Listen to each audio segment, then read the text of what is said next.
Everyone, I'm back at it today, doing some suspension adjustments to the C7 Corvette behind me.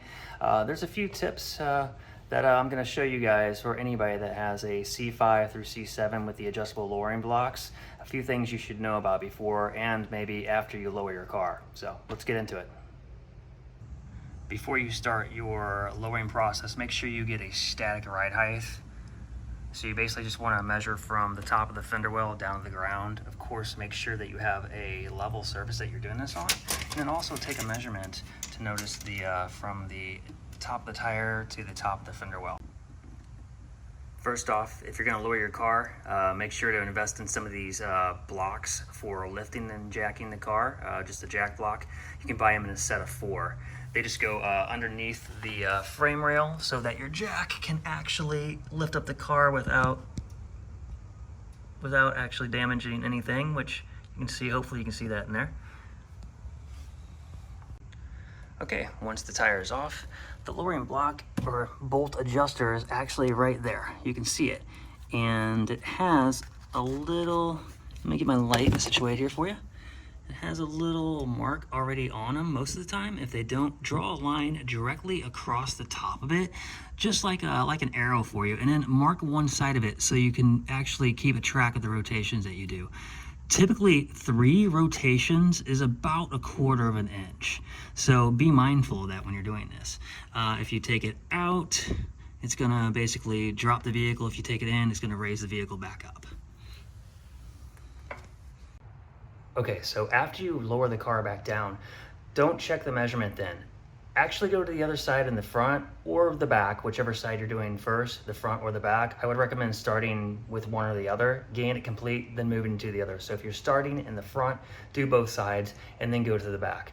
But once you lower the car down, you actually need to roll it out over something and get the suspension settled, because if you take an immediate measurement, it's going to be wrong because the suspension, the control arm hasn't settled.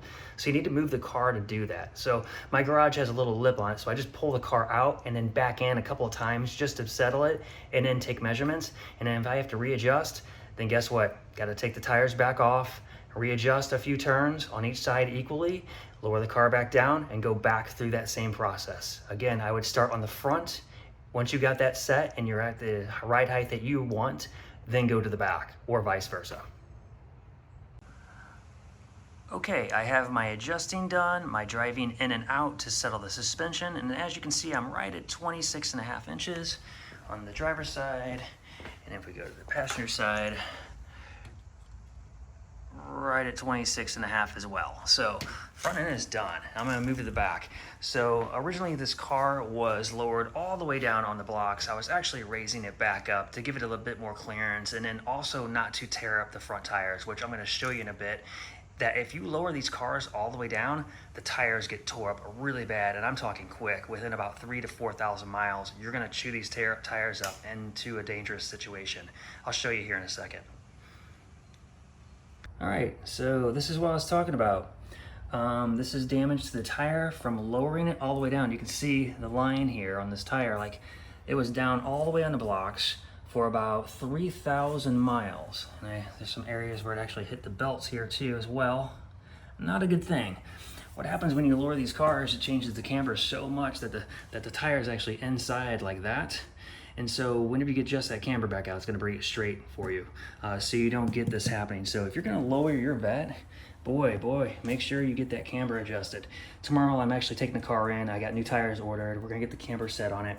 And the other thing is, when you lower the car, you're gonna notice the tire is actually gonna be set inside of the fender well a little bit more too also.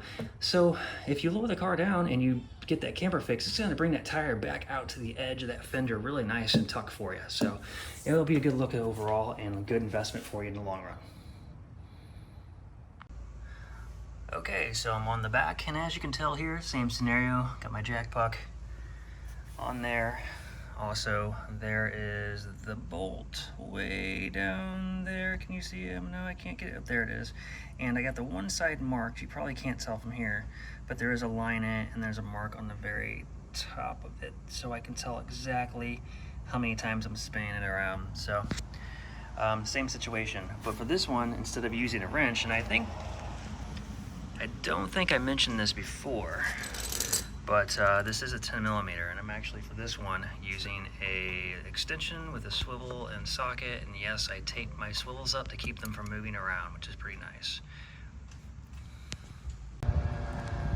Alright, so here is pretty much the finished product before the camber alignment. As you can see, it's not crazy low, but it's definitely not stock, which I like that. It's got a little bit of a tuck look, but not overkill.